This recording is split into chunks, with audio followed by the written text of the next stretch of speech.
hasita, eskerrak mateko izabagara itotzen da izkipurura. Eta jende asko da tontela. Izane, emakumezkun talde honek 34 urte hasitu bidea. Eta be hasieratik jende asko ibili da borrokatzen proiektuz eta talde honek aurrera egiteko.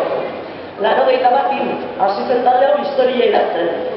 Hasieratik talde indartsua izan zen. Eta emakumezkun lehenengo mailako 3 liga irabazia lortu zuen.